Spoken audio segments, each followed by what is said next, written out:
Did Bob come back? He was here a minute ago.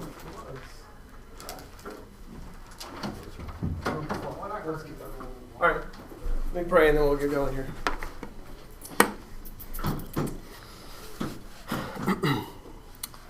Heavenly Father, thank you for today and thank you for everyone who's here and the study of your book of Daniel.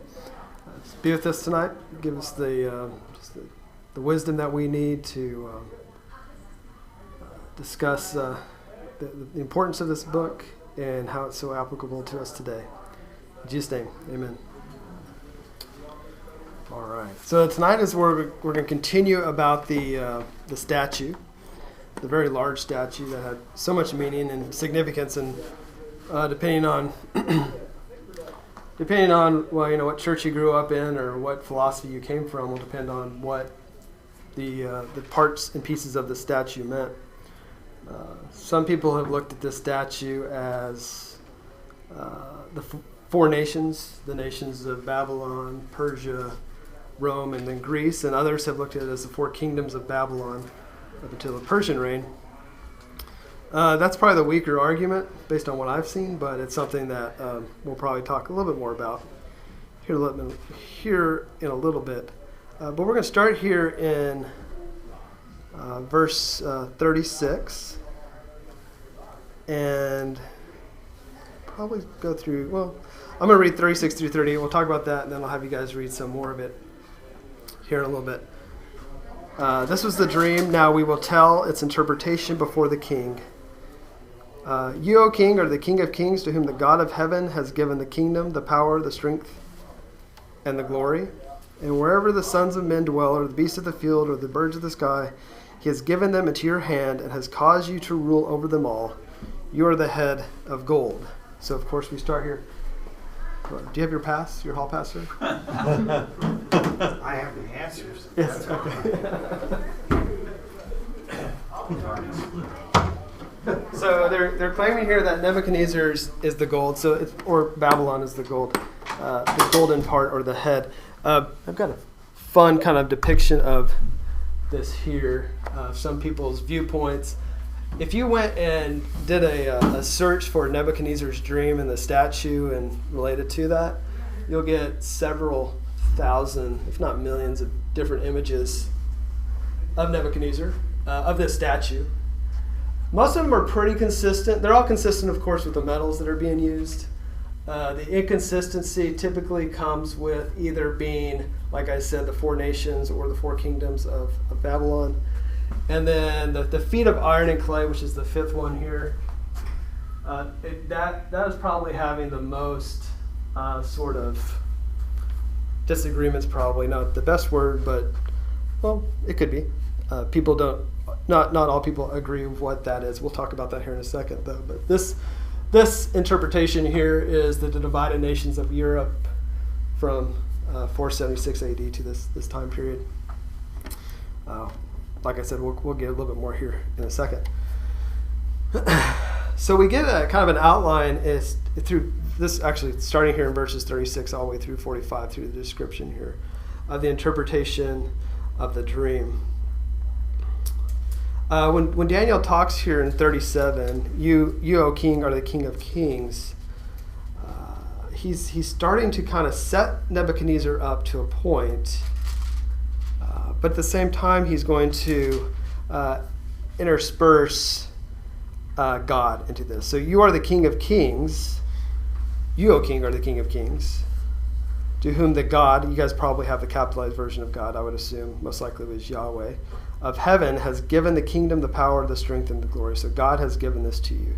I think one thing we know about Nebuchadnezzar is that he never quite figures that out. He always thinks that he's the divine being, or he's mostly divine, and that there's not a God who could possibly do that. Especially as we go into chapter 3 later this evening, we'll see that he doesn't really think that, he'll admit to another God, but he still thinks that he is divine himself. We also see in these verses that the God, our God, the Jewish God, has given a lot of power and a lot of ability to Nebuchadnezzar. And you see that in verse 38, where he names he kind of goes back to, not necessarily as far back as the creation story, but he is over the beasts of the field and the birds of the sky. And whenever you see that sort of description there, what he's referring to is you're over everything, everything created, not above God and how he created everything, but you are a very, very powerful individual, and you have a very large empire in which you rule. So he's giving him, kind of really setting him up to be able to see that. And that God has given all this power to him, as you see there in the end of verse 30. It literally handed that to him, and so you are the head of gold. And so he provides all that kind of as a setup here. If you turn to, I wanted to bring a little bit more into the birds and the beasts related to the totality of God's creation. So if you were to turn to Jeremiah 27, 5 and 6, we'll get kind of a depiction of that.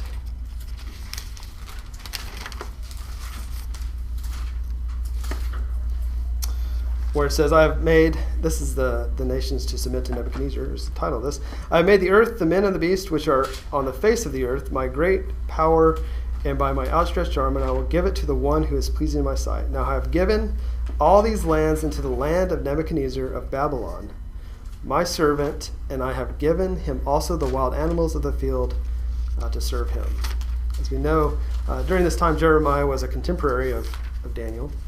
It was kind of providing some information that would be provided to kind of let us know the power that God had allowed Daniel to have there, just with that reference. Some people would look at 36 through 38, especially the last part of it related to the power, as the author who's writing this is doing some sort of mocking of the king, as in, I'm telling you all these things, none of them are which are make you any more powerful. It's almost like I'm mocking you at this point, or I'm making fun of who you think you are under the power of God. Sometimes it's a little hard to see that sort of thing, but I saw multiple commentaries that brought that idea up, that this author, there are several times throughout the book of Daniel where the author he's kind of lifting up Nebuchadnezzar as this really powerful king, but there's kind of this underlying sarcasm and mocking that's kind of coming along with it as well. And you've got to think of who's reading this. The first people who are reading this are most likely under Persian rule by the time it's being read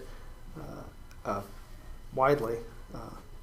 And they're trying to figure all this out too, and they are not happy with their situation or what's going on with the Babylonians and now the Persians, and so that's probably part of what is going on there. So there's a lot of kind of underlying things that goes on as we read through this.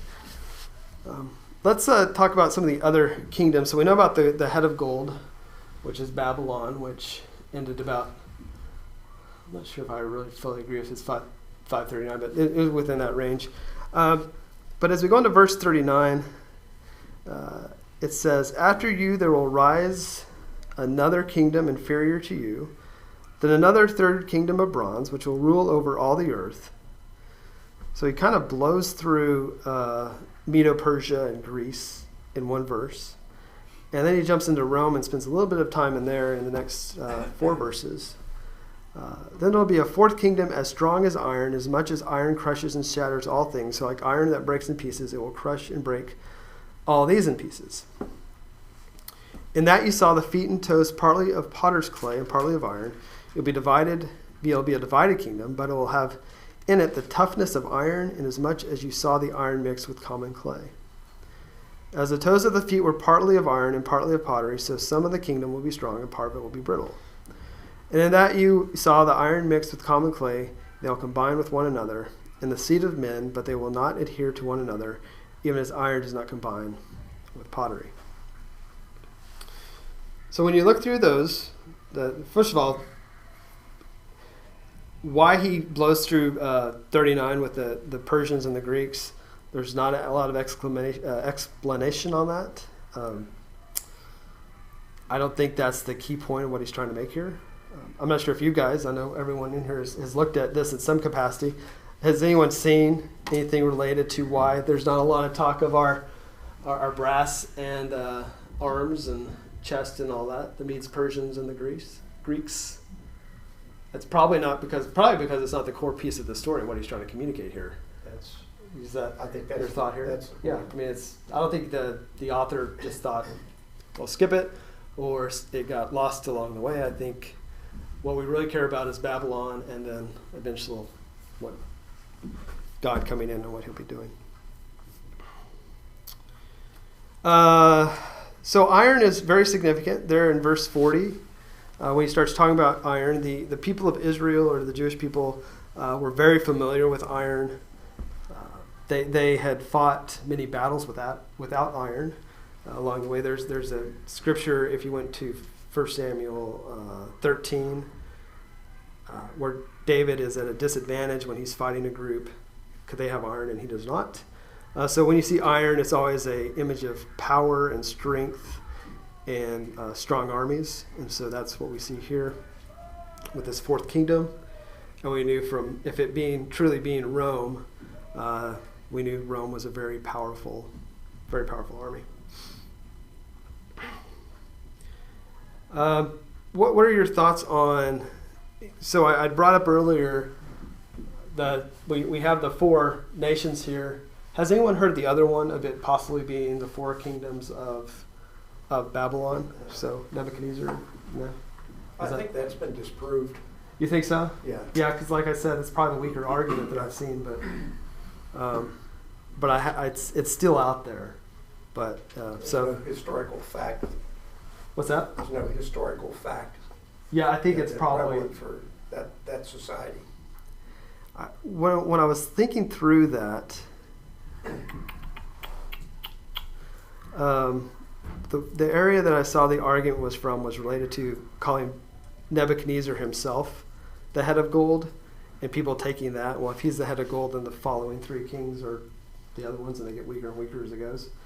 I think that's where I've seen the most argument from that, but I think you as a plural, as in you as the nation, are the head of gold, or you as a people. Anyways, as we continue to go through here, any thoughts on these 41, 42, 43 of any observations that you saw there about what he's trying to depict or explain to Nebuchadnezzar through this interpretation?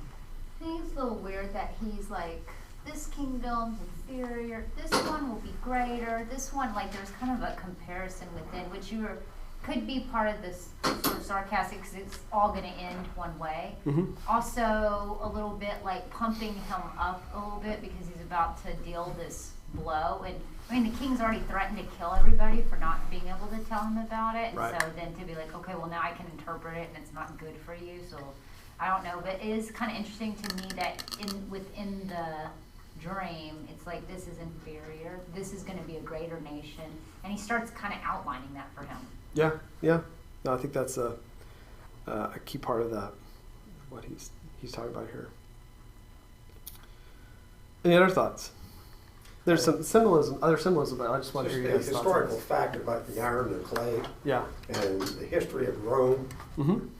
You know, Rome, when they conquered the world in that period of time, they went from England through Turkey on almost over to Iran. Right. And then historically they formed into a western part, which was the European part, and the Asian part, which was Turkey and Iran and that. The western part disappeared. Mm. The eastern part survives to this day because they became the Byzantines, mm-hmm. the Byzantine area.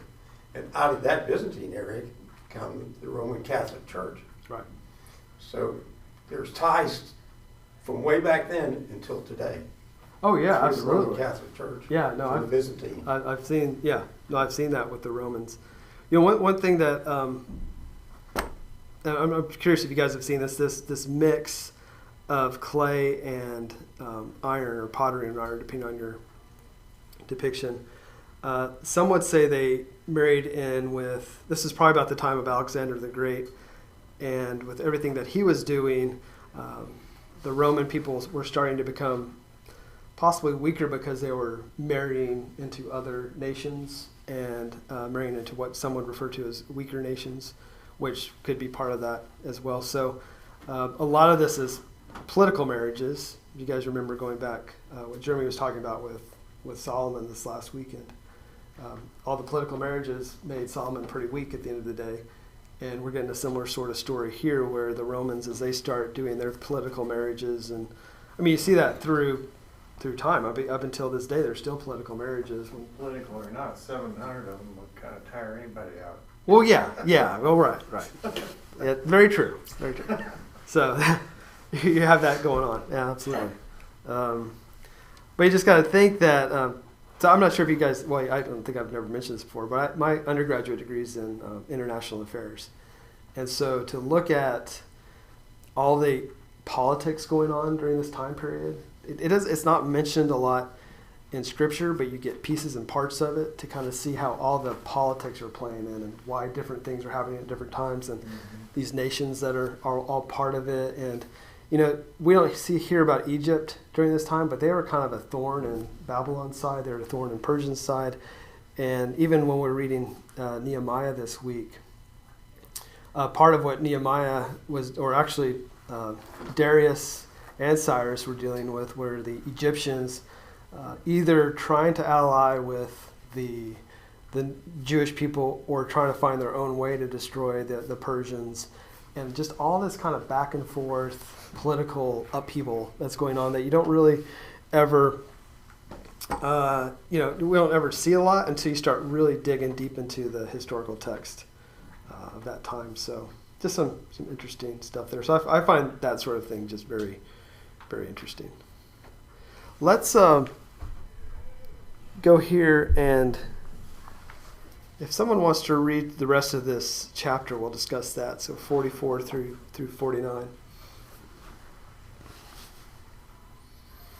In the time of those kings, the God of heaven will set up a kingdom that will never be destroyed, nor will it be left to another people. It will crush all those kingdoms and bring them to an end, but it will itself endure forever. This is the meaning of the vision of the rock cut out of the mountain, but not by human hands. A rock that broke the iron, the bronze, the clay, the silver, and the gold to pieces. The great God has shown the king what will take place in the future. The dream is true, and its interpretation is trustworthy. Then King Nebuchadnezzar fell prostrate before Daniel and paid him honor and ordered that an offering and incense be presented to him. The king said to Daniel, "Surely your God is the God of gods and the Lord of kings and the revealer of mysteries, for you are able to reveal this mystery." Then the king placed David in a high position and lavished many gifts on him. He made him ruler over the entire province of Babylon and placed him in charge of all its wise men. Moreover, at Daniel's request, the king appointed Shadrach, Meshach, and Abednego administrators over the province of Babylon, while Daniel himself remained at the golden court. All right, thank you. So as we see here, this is where there's there, of course, as you can imagine, some debate. We have the rock here, the God of heaven, forever, stone rock. The debate is not that's God coming and crushing these kingdoms, or that rock depicting who God is. The debate that we'll sometimes see is what exactly is the kingdom that's being set up. Some, of course, point to the final kingdom upon from more of a eschatological in the time viewpoint. Some people take this as being a piece of apocalyptic literature, which it is, but apocalyptic literature can either be within centuries, or it can be up until again the end of time. And so that's just I'm just curious what your guys' thought is whenever you see this in verse 44. What is he pointing to? What is the author trying to point to here? Again, be in mind that these are not 21st century Western Christians. These are people who are existing in an exile under Babylonian rule. And so when they first read this, and the author who's writing this well, the author was probably under Persian rule when this happened, but what was he trying to depict to these people? What was he trying to describe to them through this? Because we can take it, and I'm not against us taking and saying, yes, this is God establishing his kingdom forever in Jerusalem and all will be well. I'm not arguing against that. But what do you think these guys were thinking during that time when they were reading this? What was coming to them? These guys being, The people who are reading this.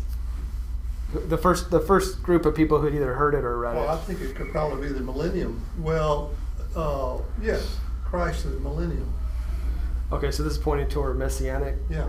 Christ coming. Okay.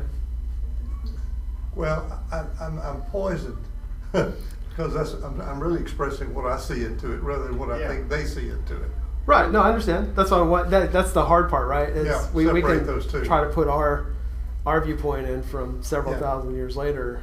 of We're what it looks looking like. at it from that standpoint. Right. They're looking at it as a prophecy. Yeah. Okay. And a lot of Maybe times, they're, yeah. prophecies, you know, the current prophets sometimes will be very discreet on the 27th of this, Yeah. you know, and then it comes and goes. But in the Old Testament, a lot of the prophecies to me are provoked. They provoke the kind of questions that we're asking. But at the time, those people, I think, were more receptive to that type of prophecy. And there are probably different groups of people that interpreted it differently. Over the years, over the centuries, I we think. have Yeah. more information, so we can say, well, it's probably this. Yeah. But Right. They're just looking to be delivered from Babylon.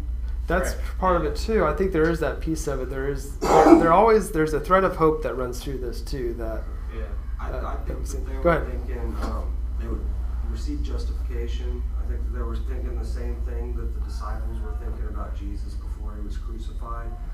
He was there to be an earthly king, to actually take a seat as a Nebuchadnezzar over an earthly kingdom. They didn't understand Jesus was going to be coming in to foster a spiritual kingdom first. Okay.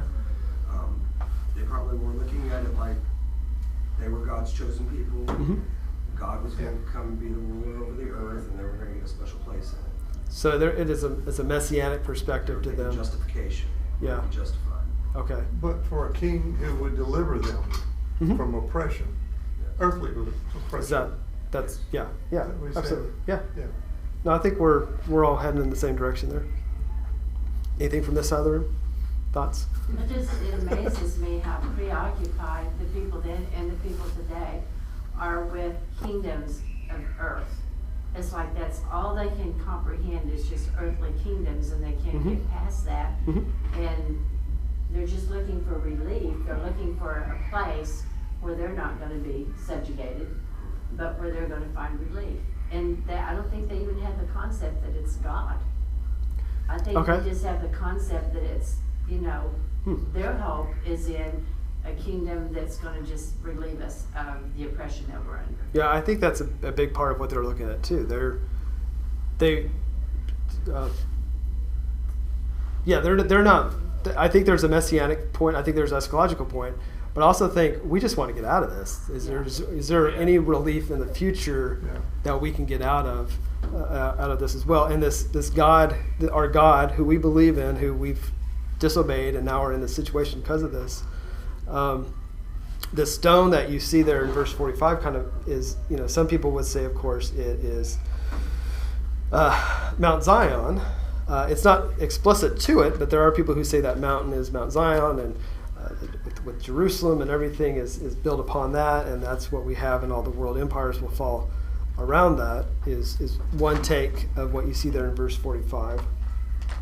Well, Go ahead. Yes, Bob. I'm still kind of thinking like, a lot of our understanding of prophecies is prophecy foretold or foretold. Right. We see the completion. Right. The book of Revelation is not completed. We know what's we've been told what to do, and we've been told how it'll come about, but it's in very obscure ways that we can interpret different things. Well, this is obviously a sign that, that, but that's kind of the way I think they saw this. They probably didn't they were looking forward to the conclusion, Yeah. like we look forward to the second coming. Hmm. But they didn't, it didn't happen in their lifetimes. Yeah, Right. that's the point. Yeah. That didn't happen in their lifetime. Yeah. It's hope for possibly their children or Mhm. Yeah. other generations. Future generations. Future, but Yeah. Yeah, I think that's a key part of that too. They weren't necessarily fond of the prophets anyway, because anytime a prophet showed up, it was always, it's doom and, that's exactly right, it's doom and Yeah, gloom, most of the time it was. you know? Yeah. Yeah. Hmm.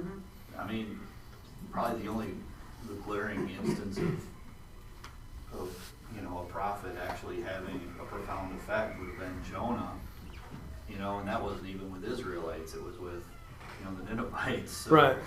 Right. Not even believers. They're like, oh, wow, this is amazing. He didn't want to deliver the message. Like, there's hope, but I Yeah. really don't want to I tell don't you. wanna tell you what think it you is. deserve it. Yeah. And I smell like the inside of a fish yeah, right now. yeah, right. Yeah. It's not So- okay for me at all. It's been a bad day. Yeah. That's true. No, I can see that too. Yeah, I think you guys are hitting it on the head when it comes to the idea of hope and them looking for relief from the oppression. Let's look at the last 4 verses here with what King Nebuchadnezzar does. It's almost like he kind of gets it, but yet he tries to, first of all, he starts worshiping Daniel almost. Some people would say that's what he's doing. Others is he's in awe and not sure what to do at this point, but it almost looks like he's worshiping him there in verse 46. Buying influence. What's that? He's buying influence. Buying influence. What do you mean by that? He's got access to God through big. Oh, okay. Now I have it's one more way. It's like one more way to another powerful God. Or maybe he even sees Daniel as a spiritual being or as like a form of a god. If Nebuchadnezzar thinks himself as a god, and now suddenly someone else who's a human can interpret his dream, Mhm. not just kind of interpret his dream, but nail it on the head. Right. Well, And not just interpret it, but like tell him what it was. Right. yeah, everything about it. Yeah. Yeah, so he's probably like, oh, I could tread lightly because, this guy might have more power than.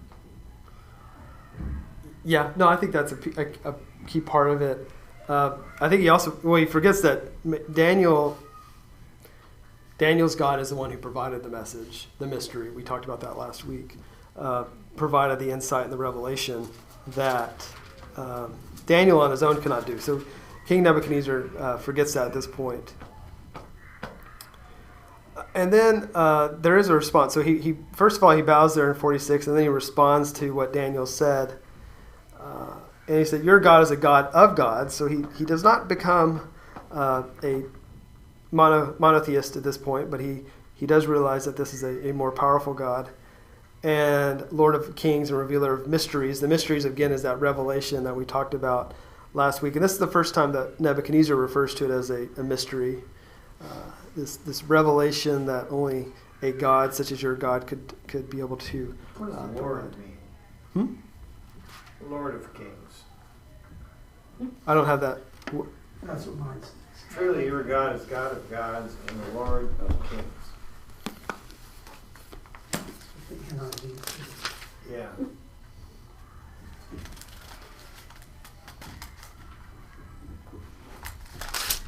Because we refer to Christ as Lord. It's in verse 47.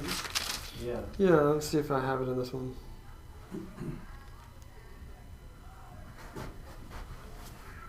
Based on, Is that like, it's like a position higher than king?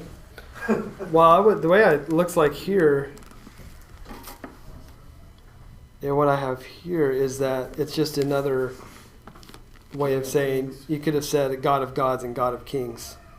So I've got a little What do you have? cue that's taking me to Deuteronomy 10:17 Mm-hmm. or Psalms 136, 2 through 3.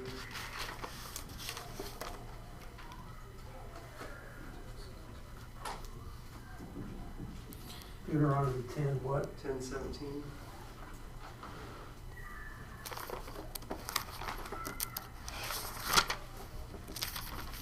Yep, there it is. For the Lord your God is God of gods, the Lord of lords.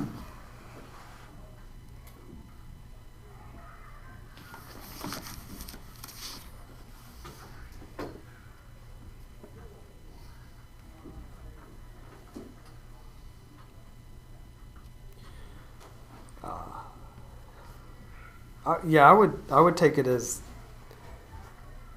for the Lord your God. Oh, that's different though. Like I said a second ago, I thought it would be God of the Lords, or instead of Lord of Lords, God of Lords, but You could say the King of usage is Kings, incorrect. but Yeah. It says Lord, at least in the NIV, and that's what I was wondering because. Right. Go ahead. Yeah. Go ahead. I think there's two different distinctions here. Okay. First of all, you have to, it's the society he's in, they have 50,000 gods. Yep. Okay, so the first statement is, God is a God of all gods. He even supersedes their gods. Right. Also, the next statement is Lord of Kings. Well, he realizes that God is Lord over him at this particular time, over the kings, because that's what the dream was all about, a king. Mm-hmm. The Lord's oversight of kings. So I think there's two things here. Yes, he's God over their gods. He's also Lord over kings. And Daniel's already established that King Nebuchadnezzar is the King of Kings because God has made him The King of Kings, That's yeah. how he started off. You're So the King Lord of So Kings. you're saying Lord is above the king, yeah. Because God has given you that. Yeah. So now King Nebuchadnezzar, is he realize if he's about to get knocked down, Yeah. right? And you would think the interpretation is true since the actual dream was described to him without him telling it. Then, if he's the King of Kings as a man who couldn't interpret it, then what is the God who's going to knock down this? Right. I can go with that. Any other thoughts on that one? I think that's I like that. More than just a ruling status, a divine nature. So, of a divine nature, but above, yeah, Maybe not a god, but a divinity or something. a higher divinity. Okay. What's one thing, as we read through here, what is one thing that Daniel does not do, which has led to a lot of conversation? So Daniel tells the interpretation, the king bows to him, gives homage to him, and then he talks of him being the God is a God of gods and the Lord of kings. What does Daniel do?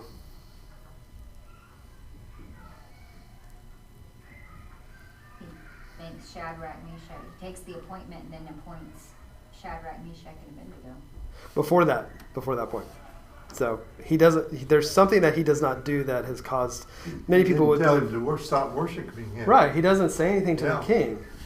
He kind of lets it happen. Yeah. And some people say that's why he was thrown in the lion's den later as a form of punishment. You can take that as you want to, but that's what some people would take it that way. I know there's more to it than that story, but they're like, oh well, later on he was punished for not telling Nebuchadnezzar not to worship him. But yeah, it's just kind of odd that he didn't say anything. And then maybe others would say, well, the author just didn't put his response in, or kinda like when maybe you he was give afraid to say somebody- something. A big honor or something like that. And you're just like, And he just sits there and smiles. Like- Says, thank you. Yeah. And you say, why don't you Right. give credit to yeah. I'm trying to think back when Joseph interpreted dreams. Did he say like, okay, but to avoid all this is how he just interpreted the dream. Yeah, but then he bestowed a super duper honor on it. Right. Right, but Right. he did that to Daniel too, right? He did that to Joseph. He does. Yeah. It's just Yeah. They interpret the dream, but they don't say, now if you want to avoid this happening. I don't think it's for them to say, if you want Yeah. to avoid this No, happening. the argument is that he doesn't keep the king from worshiping him. Yeah. That's the Oh. argument. Yeah. Yeah. Well, and we don't understand court protocol back then, and maybe Good maybe point. they just didn't put Yeah. in all that went with that. Yeah. No, that actually is a comment that comes across as that maybe they just didn't put his response. I think Daniel just didn't want to say or do anything that might anger the king, because even though he interpreted the dream to save his life, Mm-hmm. not to gain power. And so he's just going to let the king think what the king thinks and do what the king does. He's not going to disagree with him. Right. He's just over there going, Yeah. You're not. Yeah. You're not killing me That's now. why I'm my teeth, I'm Yeah. just going to keep my mouth shut, let the Uh-huh. king say and do what he wants to. Yeah. No, I could. Yeah. No doubt about that.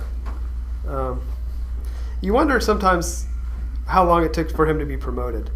Was it instant? Was it a week later or something like that? Sometimes it just doesn't say, but you just wonder if that was an immediate promotion.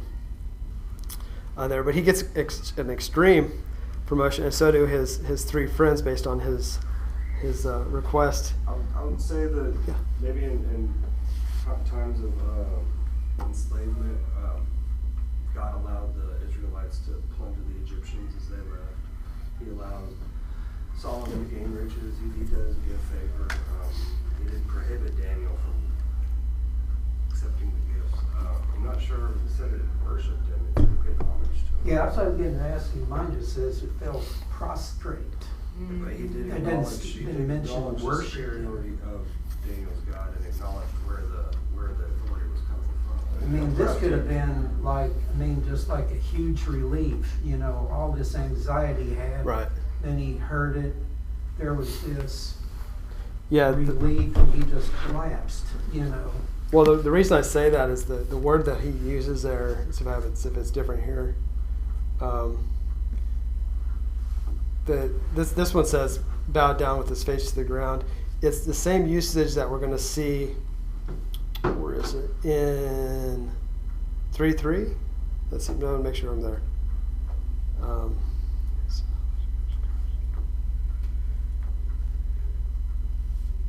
No, it's where they talk about the pipes. Okay, 3:5. When you hear the sound of the horn, hymn, da da da da da, and all the music, you must bow down and pay homage to the golden statue of King Nebuchadnezzar. The usage there in Hebrew is a worship type word. Now you're right. Is it a divine worship or is it a relief? The way I took it was a worship. He worshipped him as if he was some type of divine being, just based on how it's used here and how I've seen it used in other areas. Now, Go ahead. verse 24 earlier, they talk about, he makes it, he says, I'm going to tell you what this dream means, but don't destroy the wise men. Mm-hmm. So did that happen? Did he kill him? Yeah. Not I mean, that I'd say. he saved Daniel and Shadrach, Meshach, and Abednego, but those wise men were still around? As far as I know, Yeah. there's no indication that he Okay. killed off all those guys. And there's some conversation there in chapter 3 about the very wise men that he saved are now coming after the three, right? Yeah. Okay. So that's part of. I think Daniel also knew that Nebuchadnezzar was a very strong-willed. He knew his personality. It doesn't reveal it here, but in the 3rd chapter, Nebuchadnezzar turns around and makes this golden image, Yeah, the next which thing. is after he went through with this with Israel's God, then he turns around and makes a god of his own. Well, he's impetuous. So, yeah, he's impetuous. That's Yeah. the word. Impulsive, Not yeah. a good learning. A little bit of excessive, yeah. Well, the way he promotes Daniel here and all that is pretty excessive and impulsive, and yeah, and he It just could have been continues important that. for Daniel to be alive to give hope for his countrymen. Mm-hmm. Yeah, so that may have been part of why he didn't stop him. Because if he stopped him from worshiping, being worshipped, he might have been in trouble. He didn't It could have gone the other way for the people. Yeah. Yeah, yeah. All right. Any other thoughts on chapter 2 before we jump into chapter 3?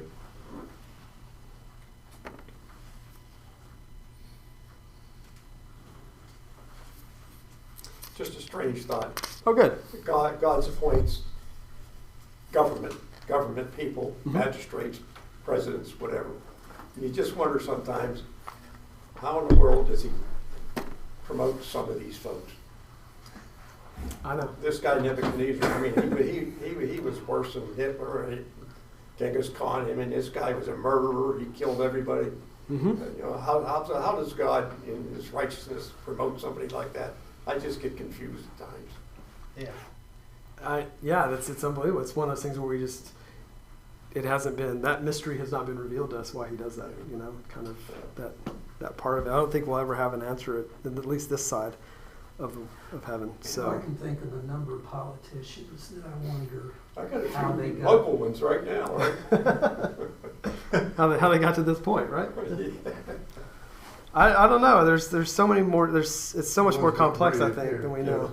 And we're assuming that free will exists in those times also, and that it may not be God doing all that. It may be God's foreknowledge Uh-huh. of this, is looking down and saying, then he went and built a bunch of idols, Right. you know, and it's not that God told him to do that, it's Right. that he decided to do that. And he had the information, at least the prophecy, that he shouldn't do that, but he did it anyway.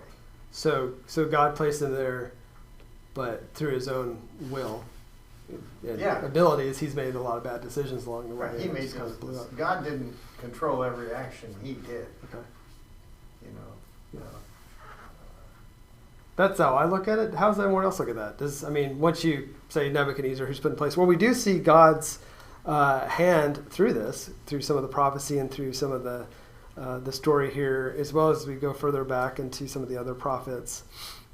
Once a king is in place, is it free reign at that point for the king, like free will, where he just either makes No. the leader, he or she makes either her own decisions, or is God? I don't know, so the He's verse allowing- that is he says allowing it? God Right. allows it, and then Mhm. what does he say? But you took it too far. I allowed you to punish okay. the Israel, but you took it too far. Who did he say that to? That was to the. That was way back. Edomites, wasn't it? Is the Canaanites? Was yeah. But he said it. We just studied this in Sunday school, so he just said it to. Was it with Nehemiah, or was it right before? No, it wasn't Nehemiah. But there's other examples where God said, "I let you." Yeah, and you've But taken then it too you far. took it too far, so now I'm coming back in, Yeah. and I'm gonna Yeah. take control of this. So that not, and it was with also the Canaanites. So there's maybe more than one example in the Bible Mhm. where God says, "I gave this to you, but you went too far." And you say that to Edomites, and they lived just Yeah. east of Esau's, Jerusalem, and whenever Nebuchadnezzar was burning Jerusalem to the ground, they were sort of over there kind of Laughing. doing some additional pilfering. And yeah. Mm-hmm. Yeah. There are points where that happens too. Yeah. So I see where God acknowledges, like, "I gave this to you, And then you went But- too far. Yeah. you went too far." Kind of techie, I was looking into some stuff about like quantum computers and Mhm. looking at probabilities and the chance of occurrences and stuff, and making predictions about that. Yeah. And each choice you do, you can take a different path, but if you follow the chain, any choice that you make, there's going to be an equal opposite reaction. In a turn or two, it tends to still end up at the same destination. So it's like there's a expansion and a contraction. So the idea of free will is more an effect of the person than the person affecting their environment would be. So it's like your choices really only affect you to a certain extent, other than changing your environment. Well, if that's everybody in this interesting. room is like me, and I suspect you are, you were sinners, Right. or are sinners, and you were sinners, and then you accepted Christ, Mm-hmm. and then you sinned again.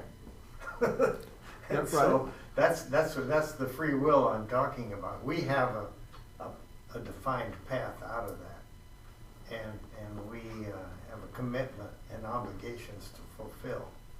But here, he's just doing what men do, men being mankind. Yeah. Human You can say contact. it. It's fine. In this At that point, group, I can't. in that case, you can. Yeah. Yeah, well, Well, I it's fine. see. Yeah. Maybe not. Maybe you were thinking of a different story. All right. Let's. Person kind. She was fully content to let you bury yourself. I am 78 years old. Okay, give me a break. Let's jump into chapter 3, because why not? So we started with chapter 1, where we saw how God can bless those who are faithful, even when they're in trouble. And then in 2 was God has the capacity to know all things, or to be able to reveal mysteries. including those who do not, or pagans, even the dreams of a pagan king. And then here in chapter 3, we'll see again how God protects those who are faithful to him. Even again, whenever you're dealing with a pagan nation and a pagan king where God is still part of that. So, I mean, the oppression continues as we go into chapter 3. And this is a very familiar story that we're very familiar with. One of my favorites. It is good. It's good. There's let me jump to that. Yeah, jump over to that slide real quick. There's a great Greek Orthodox prayer or hymn. Oops. So here's a depiction. It's a Greek Orthodox painting, lack of a better word, and it's the three in the lion's den with the angel. At least this is their interpretation. But this is a song that they sing, the Greek Orthodox sing, related to what they refer to as the three youths in the fiery furnace. This was written probably in the 17th century. I could easily see us singing this song every Sunday. I'll mention it to Hugh next time I see him and see how that goes. But anyways, it's just if you want to read through that. Can everyone see that? Okay. I mean, I'm going to read it too, just so we can all kind of see it. An image made with hands you would not worship, O thrice blessed three. I don't think we use thrice enough nowadays.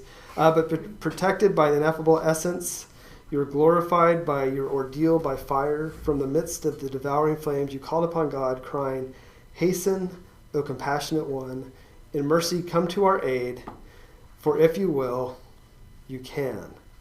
What's the, for me there's a line that was just, it all made sense. Was there something in there that just kind of caught your eye or caught your attention when you see that?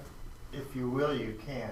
If you will, you can, right? Yeah, Isn't that kind of how it is? I would kind of maybe do a little juxtaposition. We should call this guy up, right, and say, "Hey, can you rewrite this?"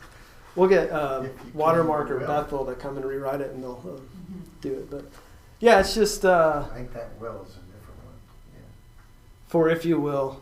If you can. so desire, you can. Mm-hmm. Yeah, I don't know. Yeah. That's the one that caught me too. Is, we could all get thrown into our own version of a fiery furnace, and when God is ready, He can pull us out, or well, that was He part may not. that was part of that study. That was the first Daniel that lesson that we had Mm-hmm. and one of the points was Meshach, Abednego, Shadrach. They said, and even if he doesn't rescue us, right, we still won't bow to this statue. Yeah. Can you imagine what that takes to do that? Yeah. I mean, that's just unbelievable to have that level of conviction.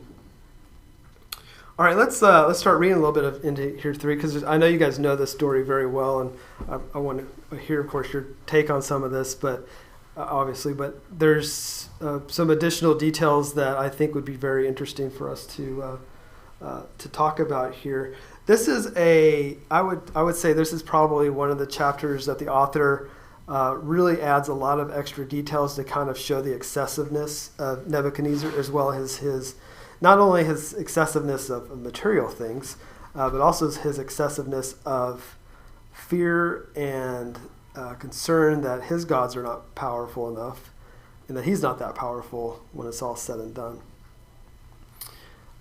Isn't that why they had so many gods? Because none of them really ever did it. Well, obviously, none of them did anything, so they would create another. Let's have another one. Yeah, let's see if this God. Another one. Let's do another one. Right. Another one. And then they get a God that actually looks like he's going to do something, and then they raise that one up, and all of a sudden you have hundreds of gods.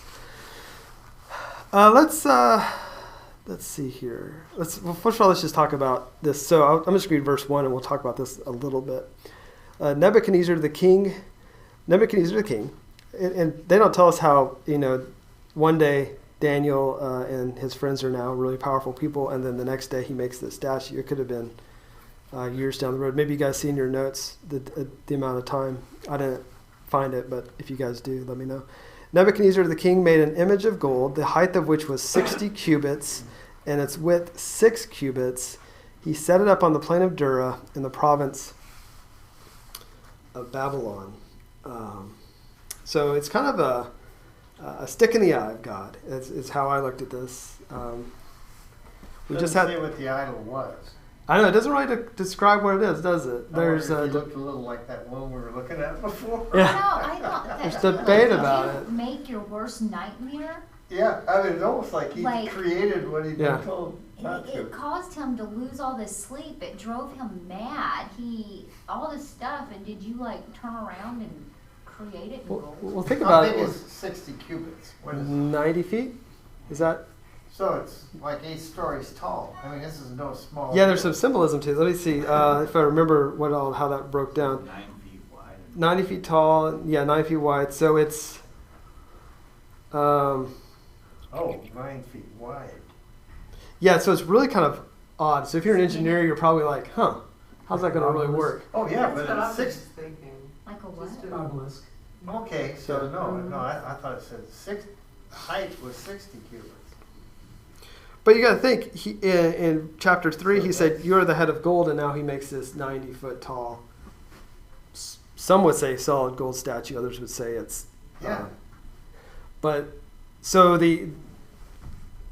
what I found, I did a little bit of digging into this. Show us a picture. I don't have a picture. Some people want... 2001 Space Odyssey, remember Uh-huh. the monkeys were Yeah. Oh, yeah. jumping around there? Yeah. That was Maybe an that's- obelisk. Yeah, that could have been it. Some people say that the gold that he used was the 100,000 talents that David had used to build the temple. That then, of course, he stole and took all that gold with him, which would be $40 billion in today's dollars. So he stole from God and then made a false idol out of it. So it didn't happen overnight. I imagine it took at least a couple of weeks. Yeah. So, but you have this huge thing, and the plain of Dura. There's a lot of debate about exactly where that location is. Some would say it's right outside the city walls of Babylon, but there's just discussion about what that is. Obviously, it's a pretty large space because of the amount of people that are called to look at that.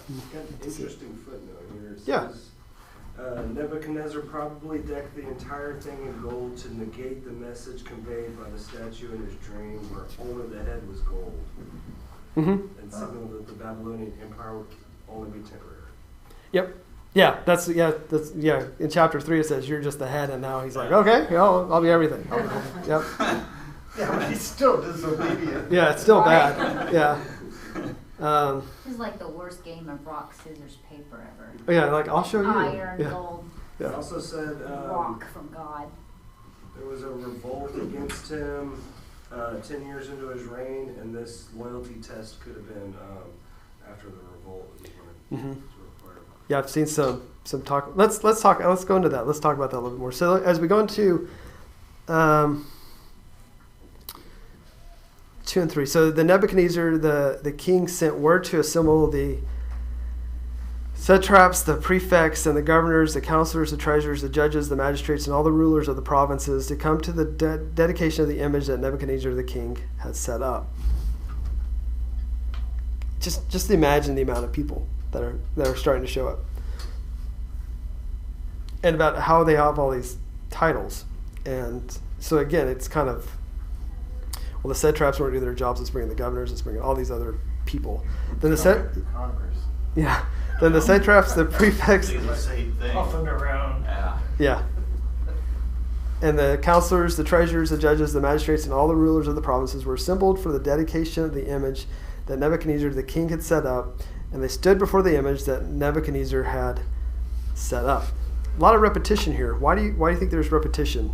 Look what the author is doing in these two verses. I call it style writing because that occurs often, it seems like. He's trying to make a point, right? So what point do you think the author is trying to make here with this repetition? That this was really a Nebuchadnezzar focused on kind of thing. Right. Yeah, it's all about him. Right. And it's also how powerful he thinks he is with all these overloaded list of officials and government people showing up. All the bureaucrats are now here to come in and worship this statue. Also, one thing we want to think about here is Nebuchadnezzar, being as crazy as he was, it wasn't just about his power as the state, it was also control of the religion. So when you have an authoritarian ruler, you have the control, you want not just the control of the state and the treasury and everything related to that, but you also want the control of the religion. So everything is under your power, so claiming absolute authority over the entire civilization.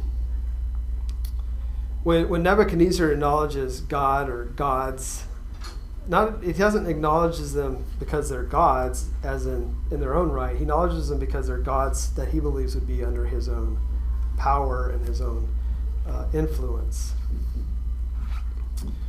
Also, this idea of if you claim absolute authority within a civilization over religion and everything with the state, you're able to then kind of make the rules of the religion. And that's something, of course, that happened in the early 20th century with our friend, not our friend, but with Hitler and the Nazis. And there's a quote that I found by Herr von Schirach. He's the guy on the far right here. That's Hitler on the far left. This guy's on the far right. He was a Nazi Party national youth leader. But he made this quote in 1936. The font's a little small, I'll read it. But one cannot be a good German and at the same time deny God, but an arousal of faith in the eternal German is at the same time an arousal of faith in the eternal God. If we act as true Germans, we act according to the laws of God. Whosoever serves Adolf Hitler, the Führer serves Germany, and whoever serves Germany serves God. That is the viewpoint that Nebuchadnezzar was coming from. But how perverse is that? If you really think about what was trying to go on there, and if I know some of you guys have studied a lot about World War II and that time period, and I have too, and it was. I mean, that's what they were trying to do with especially with the Lutheran Church during that time, is bring the Lutheran Church into the state. That's why Bonhoeffer was so powerful and influential, and eventually killed because of what he tried to do during that time period. But any thoughts or concerns, or see how that kind of parallels what Nebuchadnezzar's trying to do here? It's like they tried to kind of weave God into their own earthly desires. Yeah. It's their God, and they're going to control their God, but their God is powerful, and so we're powerful, and we're going to all, yeah. And it's almost like it's very dualistic. Only if you can only believe in God, or you can only be a good German if you believe in our God, or you believe in God. They're not using our God, in God. So they're taking the overall creator God and saying true Germans act according to the laws of God.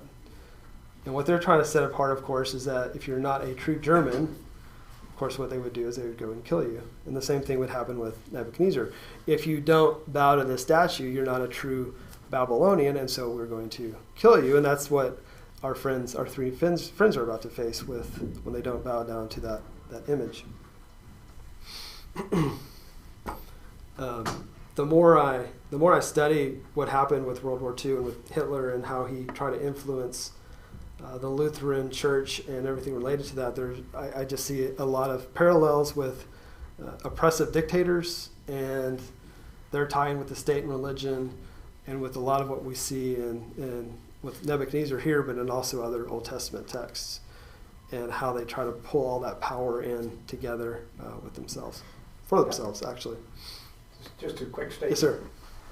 God manipulates men. Okay. In this case, men is trying to manipulate God. Right. They're trying to take over. They're trying to become divine themselves, right? Or I mean, I don't know if that's as far, but they're trying to. Yeah, I agree. Manipulate God and how people focus on God. Yeah, it wasn't just religion. It was also, all the books he burned, text, and all the art he stole. He was trying to just wipe everyone's pre. He was going to rewrite the history of the world as he saw fit as well, too. So. Right. If you look back to what in chapter 1 here, what was Nebuchadnezzar trying to do to the Jewish people? He was trying to destroy them. Destroyed their art, he Indoctrinate them. destroyed their temples, he destroyed ISIS. their history. Language, their Yeah, that's another good point. ISIS is another view. Still there. But then brainwash them with his language and his view of the arts and And they're even the Math. way they eat. astrology. Well, even in his book, Mein Kampf, he talks about you have a better reaction when you tell the bigger the lie, the more it is, and you just keep repeating it, the better, the more likely people are to believe it over time. So you come up with the biggest whopper, and you just keep repeating it as if it's true. And Yep. this particular idol had fanfare, When the legend music, becomes fact, print the legend. and so you talk about a bigger lie, it was a whole A big concert. band. There was a whole zither playing there. Do you have a picture of a zither for us? I don't. I'm sorry. Maybe you could. When Maybe- you talk to Hugh about that Maybe next song, time. Yeah. could you ask him what a trigon is? I haven't. I will. Where did you see that one? Well, it's Oh, a trigon. horn, Yeah, there it pipe, is. lyre, trigon, harp, bagpipe. It's not a zither. Not Is a, that zither what it Yeah, says in yours? zither, hornflute, Okay, zither, so now I lyre, know. pipes, You don't have to ask you. yeah. all kinds of What's a music. zither? T-R-I-G-O-N. No. It's a triangular lyre, But it's sort of like. or a type of harp. Yeah. There you go. Bob, I think it's similar to one of those instruments like where In the you hillbillies. can blow it, Oh. and then at the same time you're doing that, you're banging your knees together because you got cymbals, and then Like a kazoo, one-man band. they had some fear back then too. Who could deny a God with that kind of musical I genius know. behind Well, it? there's some interesting parts to that. Let's look at that. Let's see here. Actually, let's talk about the people who show up first.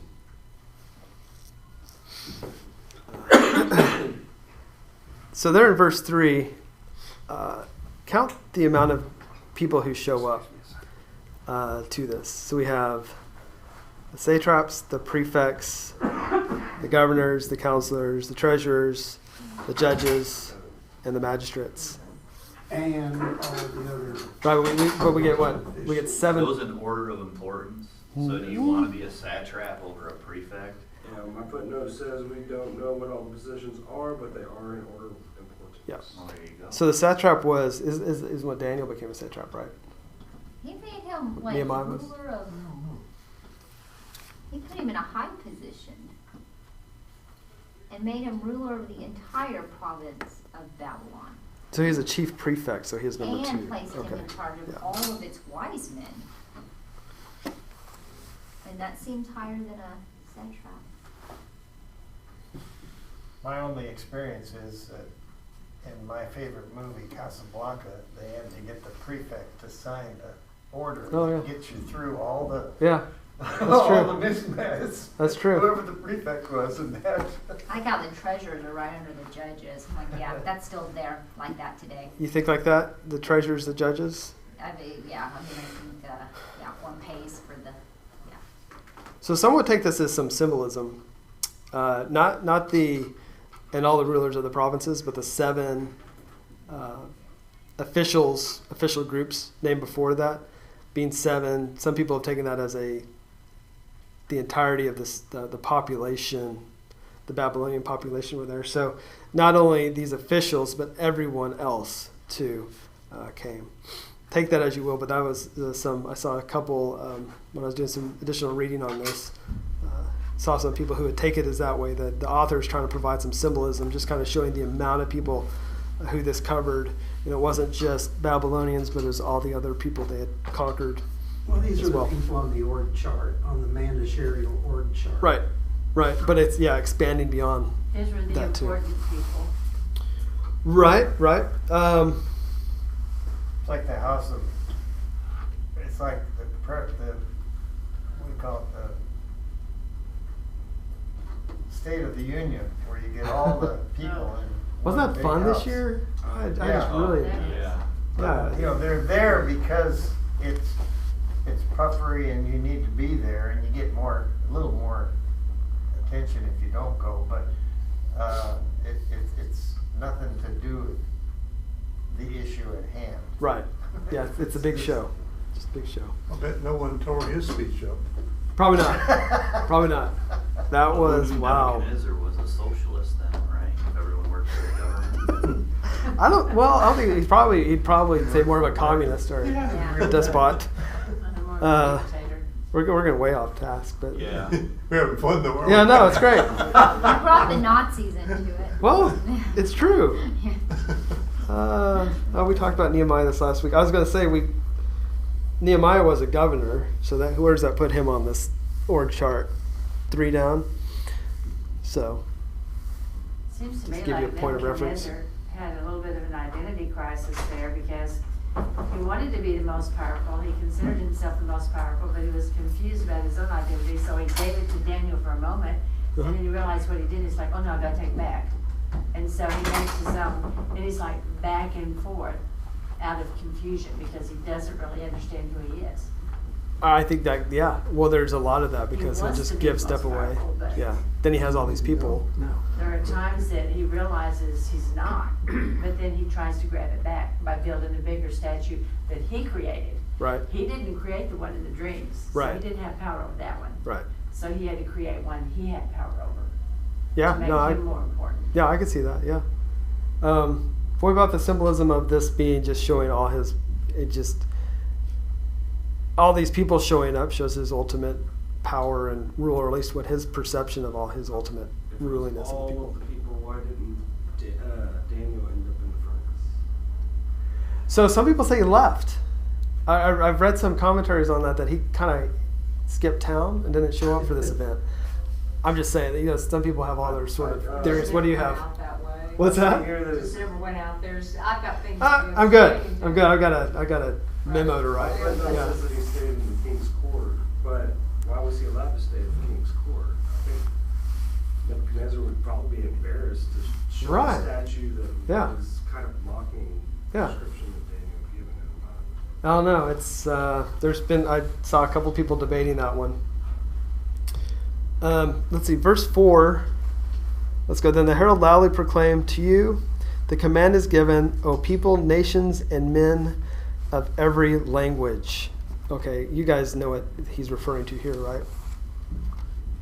Go back to Genesis.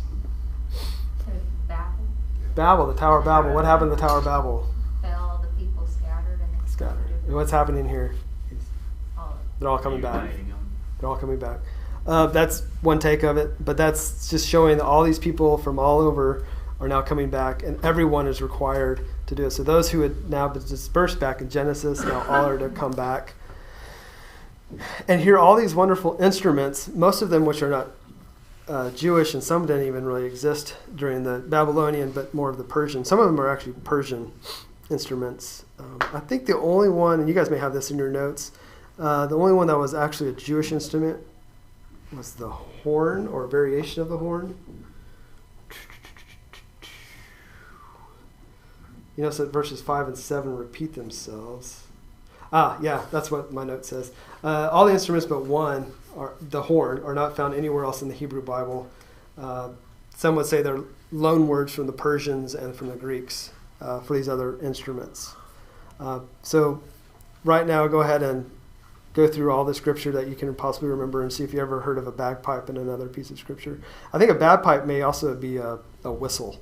I saw some people interpret that as some sort of whistle, a kazoo type thing. Or they have these flutes that you can play on in bladder or make Yeah. music somehow, you know. Yeah. So he does that in 5, and then they pretty much repeat the same thing in 7. So he brings 4 and 5, and then 7 for the most part repeats what's going on here, where you have all the instruments that are having to play. Everyone's supposed to worship the golden image. From every language is supposed to come and worship the golden image that Nebuchadnezzar has set up. But we don't want to skip verse 6. Yeah. We'll go back there. But before we do, there's a contrast. Some people says there's a contrast here of the instruments that you see here, that it's almost chaotic. The type of instruments that are brought here together is not a good orchestra or band or however you want to call it, and it's probably sounded very chaotic. And maybe the author did that intentionally to kind of show that their view of Nebuchadnezzar and the whole Babylonian oppression. But if you want to compare that to the collection of instruments, or what 1 Chronicles 15:16 says, which is much more, if I remember right, 1 Chronicles 15:16.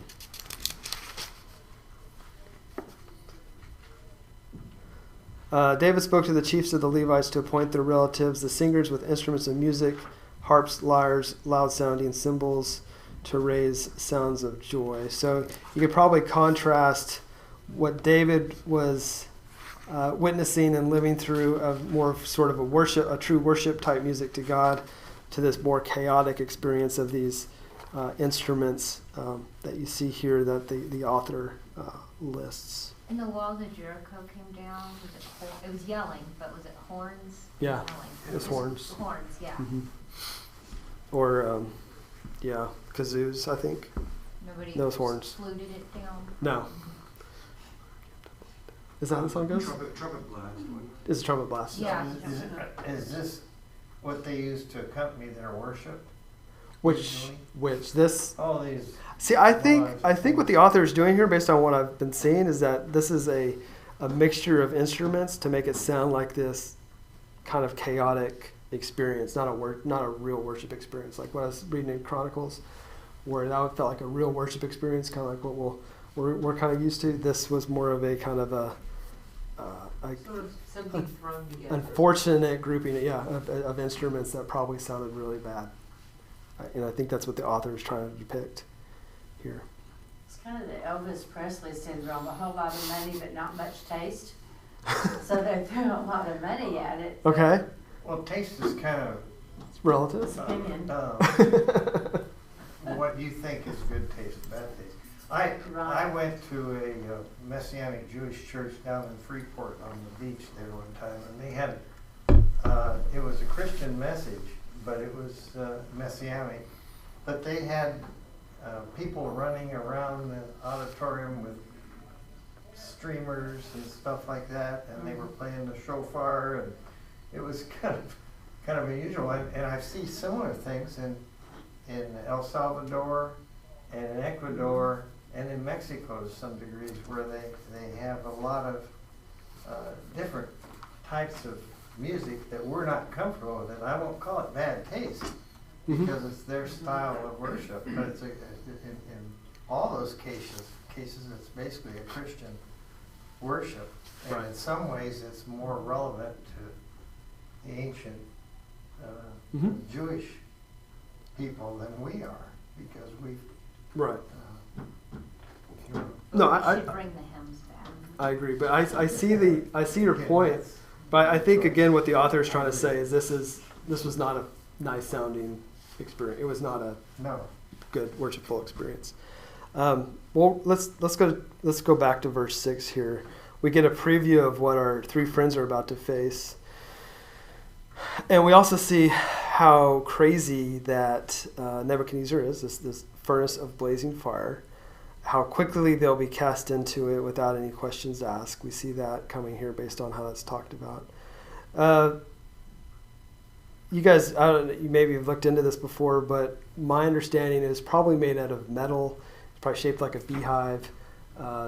They would drop the people in from the top, and then there was like a viewing deck off to the side where they could watch the people burn or roast marshmallows, however they wanted to do it. But it was an extremely extreme. It was extreme what he was doing with this, and so we kind of get we don't quite see what's going to happen to them quite yet, but we get a preview of how crazy that he is. I do have a Yeah. footnote that said it was common. He had already killed Zedekiah and Ahab in the same fashion, and it could have been set up to smelt all the gold. Although I think it was just gold laid. It wasn't solid. The statue? Statue. That was used for the statue? Yeah, to smelt the gold. It'd have to be something like that to be able to be that hot to do it. Yeah, that makes Industrial sense. use. Nope. Well, if I was in the right. Oops. Let's go to Deuteronomy 4:20 real quick.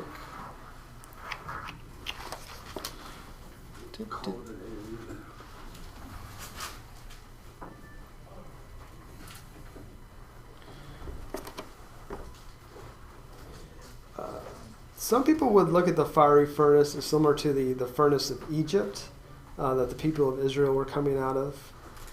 So another testing ground. See you guys. But the Lord has taken you, brought you out of the iron furnace from Egypt to be a people for his own possession as today. So again, there's some symbolism here with this being a testing ground, kind of like the people of Egypt were. So Nebuchadnezzar would want to use this, of course, for torture, but the reader who's probably reading this for the first time would see this as a lot of this as a testing ground for people who are faithful to God. The people of Israel were very familiar with heroic stories. Like Abraham being thrown into Nimrod's furnace. So he would have been not Neo-Babylon where we are now, but the original Babylon, for disparaging Babylonian idols. This is actually a story that's been recorded in Jewish text. Again, showing a test by fire. So there's a lot of these sort of tests. It's not out of the ordinary. We're only seeing just a few stories in Daniel of what happens to the people who are in the dispersion during this time of exile, and even after that time of the exile, even post-exile. So it's something that gives us a sense of, if you think about all the other testing. We recently did the story of Esther in Sunday school 2 weeks ago, and how the Jewish people were put under a test again, and then Esther and Mordecai and his group was able to get through that, right? There's other stories that we'll see too that happen here that's just is consistent with the testing of the Jewish people. Let's stop there tonight, and we'll start at 8 and finish up chapter 3 next week, because my DoorDasher is apparently about to arrive. Sorry. DoorDash. Keep bringing up for everybody. It's going to the house, so sorry, I didn't. Sharing is caring. It is, and I care, but I'm not sharing.